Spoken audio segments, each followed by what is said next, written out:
यही चलाना मतलब है ना। गुड मॉर्निंग दोस्तों, आज हम लोग एडवांस मैथ्स का एक नया चैप्टर शुरू करने जा रहे हैं जिसे हम लोग अलजेब्रा बीजगणित कहते हैं। ये वाला चैप्टर आपके लिए काफ़ी महत्वपूर्ण होने वाला है। इसके अंदर हम लोग अलजेब्रा के 6 स्टेप्स पढ़ेंगे, उसके बाद इसके टाइप नंबर 1, 2, 3 करते हुए इसके मिसलेनियस क्वेश्चन तक पहुंचेंगे। और ये रेलवे की परीक्षाओं के लिए और हमारे एसएससी की परीक्षाओं के लिए काफ़ी महत्वपूर्ण है। तो हम शुरू करने जा रहे हैं बेटा अलजेब्रा, और इस अलजेब्रा के अंदर हम लोग सबसे पहले पहली स्टेप को पढ़ेंगे। आओ समझते हैं पहला स्टेप क्या कहता है। पहला स्टेप कहता है आप लोगों का, पहला स्टेप कहता है कि रियल नंबर के स्क्वायर का अगर सम 0 हो रहा है, ध्यान सुनिएगा आप लोग, रियल नंबर के यदि वास्तविक संख्याओं के वर्गों का योग 0 है तो वे संख्याएं 0 के बराबर होगी। कहने का मतलब है कि रियल नंबर के स्क्वायर का सम अगर 0 आ रहा है तो रियल नंबर भी आप लोगों के क्या होंगे, वो नंबर भी क्या होंगे आप लोगों के इंडिविजुअल 0 के बराबर होंगे। यहाँ पर a square plus b square plus c square equal to 0 है। दैट मीन्स ये नंबर भी आपस में किसके बराबर होंगे, 0 के बराबर होंगे। a इक्वल टू 0 हो जाएगा, b इक्वल टू 0 हो जाएगा और c इक्वल टू क्या हो जाएगा, 0 हो जाएगा। जहां पर आपका a b c जो है वो एक रियल नंबर होना चाहिए, वास्तविक संख्या होना चाहिए। आओ इस पर क्वेश्चंस किस तरह के एग्जाम से पूछे गए उन क्वेश्चंस को हम लोग समझते हैं। देखिएगा क्वेश्चन,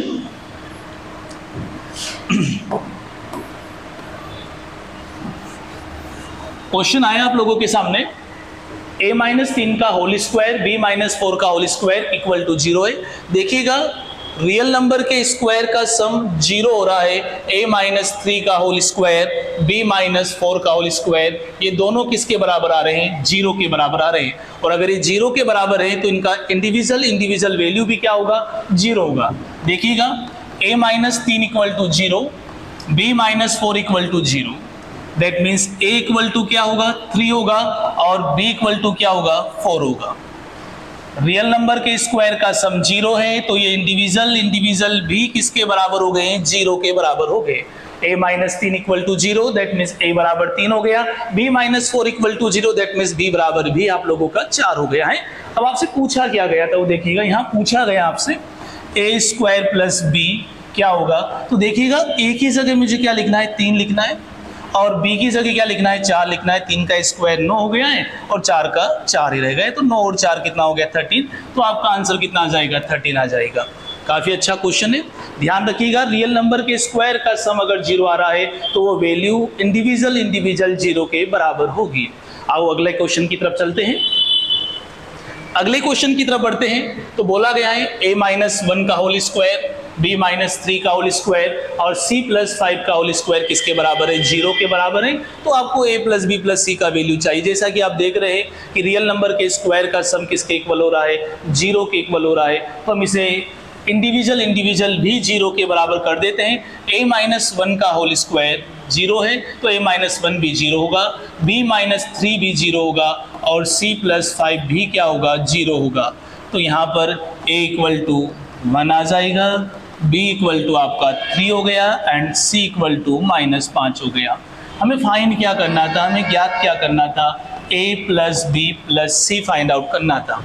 यहाँ पर देखिएगा a का वैल्यू कितना हो जाएगा, a का वैल्यू कितना हो जाएगा 1, b का वैल्यू कितना हो जाएगा 3 और c का वैल्यू कितना हो जाएगा -5। 3, 1, 4 हो गया और 4 में से आप लोगों का -5 गया तो वी गॉट -1, यानी कि आपका यहाँ पर ऑप्शन नंबर सी सही हो जाएगा। ध्यान दीजिएगा, सेम वही प्रोसेस किया है। रियल नंबर के स्क्वायर का सम 0 है तो वैल्यू भी इंडिविजुअल 0 के बराबर होगी। अगले तीसरे क्वेश्चन की तरफ चलते हैं कि तीसरा क्वेश्चन क्या कहता है। इस वाले क्वेश्चन में क्या हुआ कि परफेक्ट स्क्वायर ना दे करके आप लोगों के इक्वेशन के फॉर्म में दे दिया है। तो सबसे पहले आप इस इक्वेशन को परफेक्ट स्क्वायर के टर्म्स में तोड़ेंगे। उससे पहले मैं बता दूं कि अगर आपको इस क्वेश्चन को शॉर्ट में करना है तो डायरेक्टली इसे कर लिया करें। मैं आपको परफेक्ट स्क्वायर बना के भी समझाऊंगा, लेकिन शॉर्ट में कैसे करना वो देख लीजिएगा आप लोग। सबसे पहले अगर आपको x का वैल्यू निकालना है तो क्या करना है, x का जो कोफिशिएंट है उसका हाफ करना है आपको। और हाफ करने के बाद उसे इक्वल के उस तरफ भेज देना है। अगर प्लस वाला होगा तो माइनस हो जाएगा और माइनस वाला है तो प्लस हो जाएगा। सेम y का भी अगर निकालना है तो y के कोफिशिएंट का भी आपको क्या करना है, हाफ करना है, और हाफ करने के बाद आप लोग इक्वल के उस तरफ भेज देंगे तो आपको डायरेक्टली x और y के वैल्यूज आ जाएंगे। देखिएगा यहाँ पर x के कोफिशिएंट का हाफ करेंगे तो x का वैल्यू क्या होगा, ध्यान से सुनिएगा। x के कोफिशिएंट का हाफ करेंगे, यहाँ पर x का कोफिशिएंट कितना है, 4 है, और x का कोफिशिएंट 4 है तो उसका हाफ जो होगा वो कितना हो जाएगा, 2 हो जाएगा। और ये प्लस के 2 इक्वल के उस तरफ जाएंगे तो माइनस के 2 में डायरेक्ट दिमाग में रखिएगा आप लोग। अगर y का वैल्यू निकालना है तो यहाँ पर देखिएगा y का कोफिशिएंट कितना है, 4 है, 4 का आधा कितना हो जाएगा, 2 हो जाएगा, और 2 उस बगल जाएगा तो कितना आ जाएगा आप लोगों का, -2 आ जाएगा। यानी आपको परफेक्ट स्क्वायर बनाने की जरूरत नहीं है, डायरेक्ट करिएगा, जमा जमाया क्वेश्चन आएगा। आपको पूछा क्या गया है, x प्लस वाई क्या होगा, बड़ा आसान सा पूछा है, -2 और -2 वी गॉट -4, तो आंसर कितना हो जाएगा, -4। परफेक्ट स्क्वायर बनाना सिखा रहा हूं, लेकिन जब भी इस तरह का क्वेश्चन आ जाए तो आप लोगों को ज्यादा दिमाग न लगाते हुए डायरेक्टली x के कोफिशिएंट का हाफ करेंगे, y के कोफिशिएंट का हाफ करेंगे। अगर z होता तो z के कोफिशिएंट का हाफ करके उस बगल भेज देते इक्वल के, तो प्लस वाला माइनस में बदल जाएगा और माइनस वाला प्लस में बदल जाएगा आप लोगों का। अब अगर इसे परफेक्ट स्क्वायर बना के देखें तो देखिएगा, x square plus y square plus 4x हो गया प्लस 4y हो गया प्लस 8 इक्वल टू 0। अब हमें इसको परफेक्ट स्क्वायर में तोड़ना है। अगर हम इसे परफेक्ट स्क्वायर में तोड़ेंगे तो x स्क्वायर के बगल में इसका साथी 4x लिखा जाएगा और y स्क्वायर के बगल में 4y लिखा जाएगा और प्लस 8, सब प्रीसेट होकर के आएगा, बस आपको देखते रहिएगा। इसे हम x स्क्वायर की टर्म्स में बनाएंगे और इसे हम लोग y का होल स्क्वायर में बनाएंगे। अच्छा, यहाँ पर x का कोफिशिएंट कितना है, 4 है, तो 4 का आधा कितना होता है, 2 होता है, और 2 का स्क्वायर 4 होता है। तो इसे परफेक्ट स्क्वायर बनाने के लिए हमें क्या चाहिए, 4 चाहिए, तो ये हमने यहाँ पर 4 लिख दिया है। 8 में से 4 इस बगल लिख दिया है। Same process, y square plus 4y प्लस 4 इक्वल टू 0। आपका 8 दो जगह काम आ गया, एक यहाँ भी काम आ गया और यहाँ भी काम आ गया। अब ये जो बना है आप लोगों का वो क्या बन गया, x square plus 4x plus 2 का स्क्वायर। सेम उसी तरह से y square plus 4y plus 2 का स्क्वायर इक्वल टू 0। यहाँ क्या बन जाएगा, x प्लस 2 का होल स्क्वायर और y प्लस 2 का होल स्क्वायर इक्वल टू 0। जैसा कि आपको पता है कि रियल नंबर्स के स्क्वायर का सम अगर 0 है तो वो वैल्यू भी इंडिविजुअल क्या हो जाएगी, 0 के बराबर हो जाएगी। खैर एग्जाम होल में इस तरह से सोल्व नहीं करना है, हमें डायरेक्ट कर लेना है। अच्छा, x प्लस 2 का होल स्क्वायर 0 है, दैट मीन्स x प्लस 2 0 के बराबर है, that means x equal to क्या हो जाएगा, -2, और y प्लस 2 इक्वल टू क्या है, 0, दैट मीन्स y बराबर क्या हो जाएगा, -2 हो जाएगा, जैसा कि हम लोग डायरेक्टली कर लिए थे। तो ध्यान दीजिएगा, जब भी इस तरह के क्वेश्चन आए तो परफेक्ट स्क्वायर बनाने की बजाय हम लोग डायरेक्टली इस तरह की चीज को समझेंगे, वो ज्यादा बेनिफिशियल है, टाइम भी बच जाएगा इससे। नेक्स्ट अगला क्वेश्चन देखते हैं हम लोग। अगला क्वेश्चन नहीं, स्टेप नंबर 2 है। स्टेप नंबर 1 हमारा कंप्लीट हो चुका है, अब स्टेप नंबर 2 पर आते हैं। स्टेप नंबर 2 क्या कहता है कि x प्लस 1/x बराबर 2 है। अगर x प्लस 1/x बराबर 2 है तो आपका x बराबर क्या होगा, 1 होगा, और अगर x प्लस 1/x बराबर -2 है तो x बराबर क्या होगा आप लोगों का, -1 होगा। जैसे ही क्वेश्चन में अगर आपको कभी x प्लस 1/x दिखाई दे कि x प्लस 1/x बराबर 2 है तो आप डायरेक्टली बता दीजिएगा कि x बराबर 1 है। आप चाहें तो इसे सोल्व करके भी देखो, अब ऐसे संतुष्ट भी कर सकते हैं। x बराबर 1 रखेंगे तो 1 प्लस 1 2 हो गया, -1 -2 हो गया। आओ इस पर क्वेश्चंस किस तरह के बनते हैं उन चीज़ों को समझते हैं हम लोग।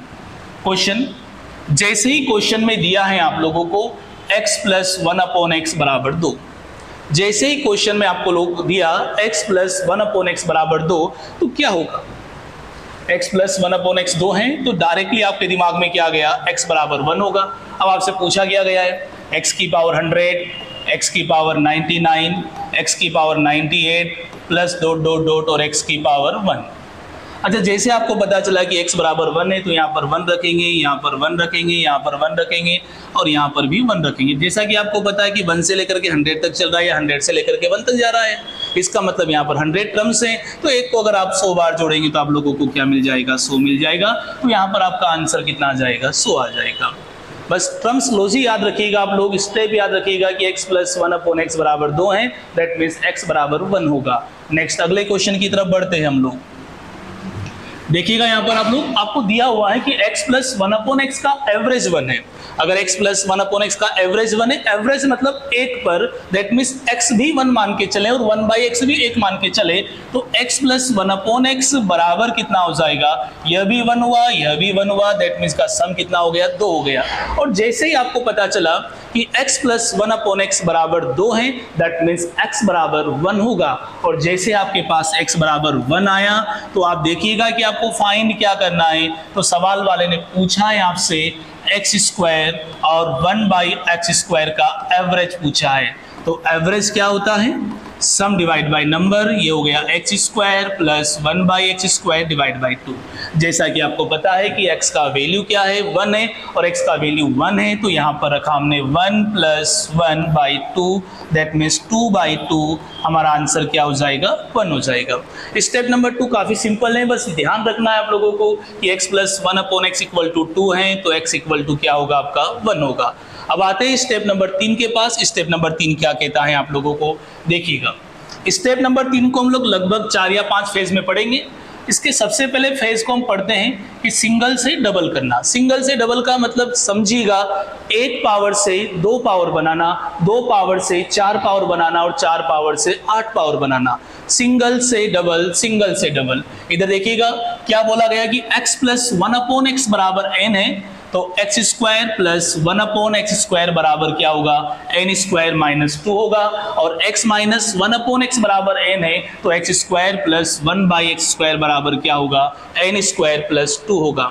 ध्यान दीजिएगा, यह सिंगल है और ये डबल है, यह सिंगल है और ये डबल है। जब भी हम स्टेप नंबर 3 में इस तरह की चीजें पढ़ेंगे, तो जो हम ये चीजें पढ़ रहे हैं उसमें ध्यान दीजिएगा कि डबल वाला जो है वो ऑलवेज पॉजिटिव होगा और सिंगल वाला पॉजिटिव या नेगेटिव हो सकता है। अगर सिंगल वाले में प्लस है तो यहाँ पर माइनस आएगा, और यहाँ माइनस है तो यहाँ पर क्या आएगा, प्लस आएगा। यानी ध्यान दीजिएगा कि अगर माइनस है तो प्लस होगा और प्लस है तो माइनस होगा। सिंगल से डबल यानी सीधे चलने पर आप लोगों के साइन उल्टे काम करेंगे। आप 1 से 2 बना रहे हैं, 2 से 4 बना रहे हैं, 4 से 8 बना रहे हैं। इस प्रोसेस में आप लोगों को 1 से 2, 2 से 4 बनाने वाली प्रोसेस में ध्यान दीजिएगा, साइन उल्टे वर्क करेंगे। अगर सिंगल में माइनस है तो वहां पर प्लस होगा, और अगर प्लस है तो माइनस होगा। ध्यान दीजिएगा, डबल का साइन हमेशा पॉजिटिव होगा। अच्छा, अगर डबल का साइन पॉजिटिव है तो हम हमेशा साइन किसका देखा जाएगा, साइन देखा किसका जाएगा, तो जवाब आएगा साइन जो हम लोग देखेंगे वो हमेशा किसका देखेंगे, सिंगल का देखेंगे। माइनस है तो प्लस होगा और प्लस है तो माइनस होगा।